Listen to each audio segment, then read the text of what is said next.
Bienvenue sur Africa 24 dans cette nouvelle édition du Non-Stop Info. Voici les titres de l'actualité. Au Cameroun, la Sodécoton, société de développement du coton, s'est lancée dans la production et la transformation de la noix de cajou. Elle entend ainsi contribuer à la diversification de l'économie et lutter contre le chômage. Le Rwanda a célébré ce 7 novembre la journée africaine de l'information, occasion pour les acteurs du secteur de revoir le positionnement des médias du continent dans l'ère du numérique.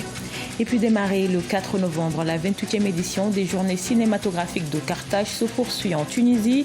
Immersion en fin de journal dans les coulisses de ce festival pour découvrir le film Le train de sel et de sucre.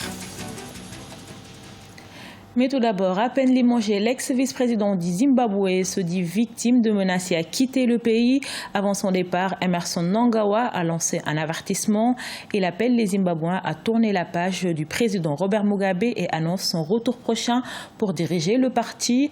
Rappelons que Emmerson Mnangagwa a été démis de ses fonctions de vice-président par le chef de l'État pour manque de loyauté et de respect, notamment envers la première dame qui ne cache plus ses ambitions présidentielles. En plus du coton, la Sodécoton, société de développement du coton, va se lancer dans la culture de l'anacarde. L'entreprise entend ainsi contribuer à la diversification de l'économie camerounaise. La culture de l'anacarde qui a un potentiel de plus de 200 000 agriculteurs pour un chiffre d'affaires de plus de 110 milliards de francs CFA. Siamlo Victoria Sedji. Forte de 43 années d'expérience dans l'agriculture, la Société de développement du coton, Sodécoton du Cameroun, veut se lancer dans la culture de l'anacarde. Le fleuron de l'agro-industrie du Cameroun souhaite lancer ses premières plantations d'anacardiers dès 2018 pour environ 50 000 hectares sur une période de 10 ans, principalement dans la région de l'extrême nord. Il s'agit de l'équivalent du quart de la superficie globale actuellement dédiée à la culture du coton. Sur les cotons, cette opération de planter 50 000 hectares de cajou dans le septentrion vise à diversifier les produits. Ces 3 dernières années, la Sodécoton a bénéficié des crédits consortiaux. Or, si la Sodécoton ne diversifie donc pas sa production, elle va s'enfermer dans un cycle à la limite rituel. La culture de l'anacarde représente une réelle opportunité pour le Cameroun car elle pourrait créer des millions d'emplois et augmenter les revenus des agriculteurs. Par ailleurs, elle offre aux investisseurs l'opportunité de mettre en place un produit de rente en parallèle au coton dont dépend actuellement la majeure partie de l'économie des 3 régions septentrionales du Cameroun.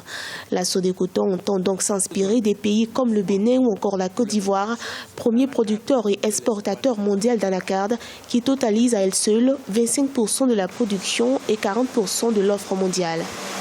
La Sodécoton peut-être pourrait derrière cela maintenant créer une instance fêtière chargée maintenant de structurer cette filière-là. En Côte d'Ivoire, par exemple, c'est des filières très bien structurées. La Sodécoton pourrait déjà, en tant qu'industrie et en tant que leader dans le secteur, aider les petits artisans ou les petits producteurs locaux à mieux se structurer à telle enseigne que la filière plus tard devienne professionnelle. La Sodécoton encadre aujourd'hui environ 250 000 agriculteurs. L'entreprise paraprivée a annoncé une hausse de son chiffre d'affaires à 122,662 milliards de francs CFA en 2017 contre 114 milliards de francs CFA réalisés en 2016. Faire de la région du Delta une zone économique, c'est l'objectif des autorités du Nigeria, étendue sur une superficie de 75 000 m².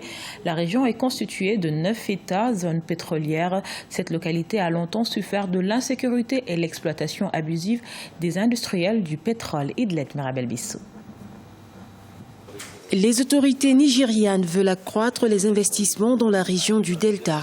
Le delta du Niger, c'est la quasi-totalité des réseaux de gaz et de pétrole du Nigeria. Pour le développement de cette région qui a longtemps été le temple de conflits entre les industriels et les populations, le gouvernement s'engage à résoudre une série de défis auxquels l'industrie est confrontée, y compris les menaces d'attaques militantes.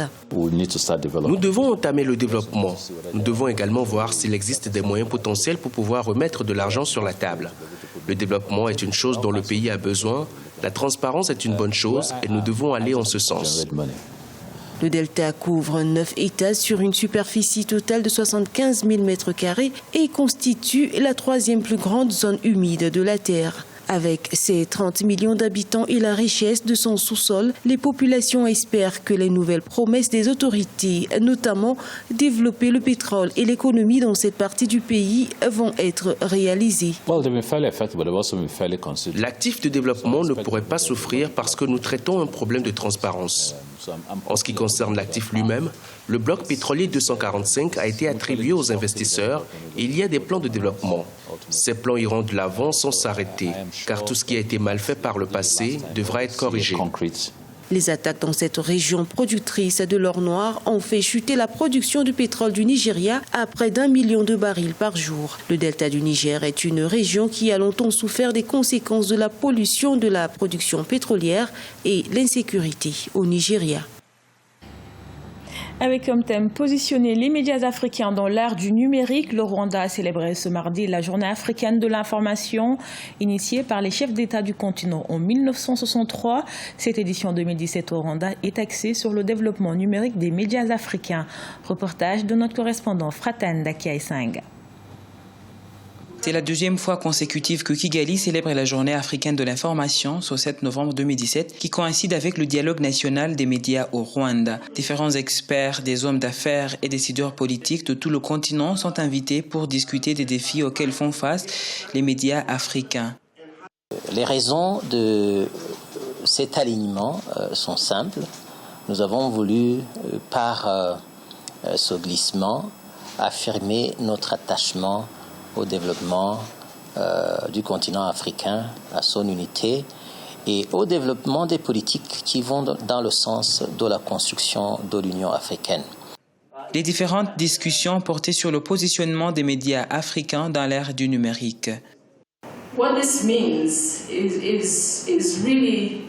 Tout cela veut dire que c'est une chance pour les praticiens des médias sur le continent de bénéficier de la plateforme la plus créative et démocratique.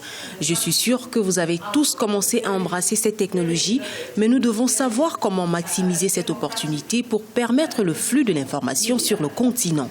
I am sure all of you have already embraced the digital era. Nous souffrons actuellement de l'héritage colonial. Nous avons perdu confiance en nous en tant qu'Africains. Et nos politiciens devraient redéfinir l'Afrique et l'esprit panafricaniste. Sinon, notre histoire sera toujours relatée par les médias occidentaux. La célébration a été aussi une occasion de reconnaître les meilleurs journalistes rwandais de l'année 2016. La journée africaine de l'information a été proposée par les chefs d'État africains en 1963 et fut célébrée pour la première fois en 2008.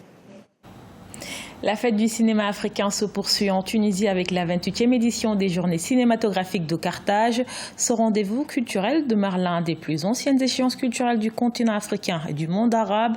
Avec plus de 100 000 films projetés pour cette édition 2017, l'Afrique lusophone, plusieurs fois absente, est bien représentée, notamment avec le film Le train de sel et de sucre que nous fait découvrir notre envoyé spécial Hortense Assaga.